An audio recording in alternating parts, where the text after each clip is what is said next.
Uber's new feature has some calling the app kind of creepy. The ride-hailing service introduced a new feature allowing the app to track your location even after a ride is over.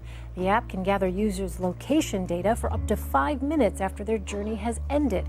The additional tracking is meant to help prevent fraud, but some users believe it's an invasion of privacy. Prior to this update, Uber only collected location information during a passenger's trip and only while the app was open. A city in Japan is using special tags with barcodes to track old people with dementia who are getting lost. Japan's aging population is estimated to make up 40% of the population by the year 2060. Agency France Presse reports a company in Aruma, Japan developed a small fingernail sticker that carries an identity number to help find missing people. The trackers are part of a free service launched this month, a first in Japan. The adhesive QR code can be sealed onto a person's nails. What could be better than self-checkout lines at the supermarket? No checkout lines. Amazon's new brick-and-mortar store is making that a reality. It's testing a new smart grocery store in Seattle called Amazon Go. It allows shoppers to literally walk in, grab food off the shelves, and walk out without standing in a cash register line. Customers tap their smartphones as they walk into the store, which then connects them to their Amazon Prime accounts.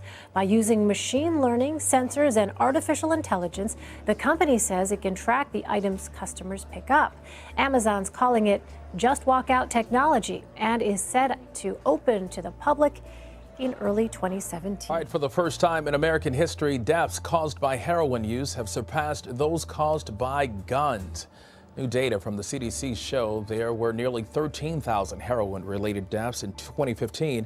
That's 10 more than gun-related homicides. The number of deaths due to opioid overdose also surged, reaching more than 30,000 last year, 4 times the amount in 1999.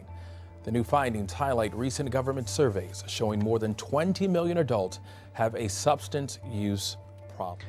One problem facing the incoming defense secretary is out-of-control, wasteful spending at the Pentagon. An internal study by the Defense Department reveals the U.S. military bureaucracy is overrun with waste, and the number is staggering, $125 billion. The Washington Post reports the Pentagon tried to cover up the news, fearing a backlash and a big cut from Congress. The study shows the Pentagon employs more than 1 million people for bureaucratic office personnel alone. That's almost equal to the 1.3 million troops in America's fighting force. The tallest land mammal is now on the extinction watch list. The world's population of giraffes has plunged about 40% over the last 30 years. This is according to a conservation advocacy group.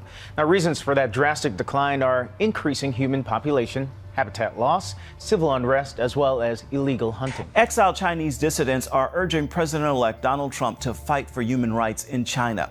The communist country is known for persecuting and imprisoning religious minorities, political prisoners, and other dissidents. Several former prisoners spoke before a congressional commission this week calling for tougher action against China's human rights abuses. One exiled Chinese citizen said at the hearing, any sign that the United States is ready to relinquish its commitment to raising human rights concerns in favor of achieving policy gains elsewhere will be a victory for China. Although Trump has not said much about advocating for civil liberties in the communist-ruled nation, many suspect he will adopt a tougher American policy toward China. This 14-year-old student, seen on camera wildly swinging at least one large knife, is in critical condition this morning, shot by police trying to stop him. Shots fired with a student down at Hug High School. Investigators say it started as a fight between 2 students at this Reno high school around lunchtime.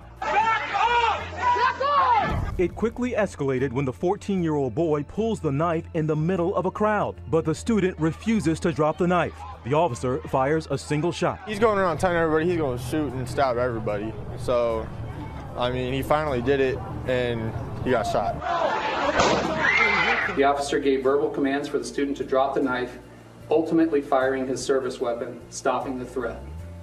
Once the threat was stopped, the shooting officer immediately began to provide medical aid to the student. The teen is critically injured on the ground as the school is put on code red lockdown. Officers are going classroom to classroom, looking for potential other victims, looking for witnesses to the incident to make sure that the kids are safe. No one else was injured. Detectives are now interviewing witnesses and asking for any other videos like these. The officer who opened fire is now on paid leave. For the first time, we hear this accused racist and mass murderer try and explain himself this morning. I was sitting there and I was like, just thinking about whether I should do it or not. In his disturbing video confession, recorded by agents from the FBI, 22-year-old Dylan Roof acts as if he's talking about a night out on the town. Did you shoot him? Yes. What kind of gun did you use? A Glock 45. In surveillance videos played in court from outside this historic black church in June of 2015, we see the faces of the 9 parishioners Roof is accused of killing. These are their last moments alive. 87-year-old Susie Jackson, Cynthia Hurd, and Reverend Pinkney. He left behind these 2 little girls. Why did you have to do it? Well, I had to do it because somebody had to do something. Because, black people are killing white people every day. He says he bought the gun, seen here, after his 21st birthday. How many times did you reload? All the times. When I shot a magazine, it's like I just went pop, pop, pop, pop, pop, pop, pop. You see what I'm saying? At times, he laughed, telling the story. He calls himself a white nationalist and says that the Trayvon Martin case in Florida woke him up.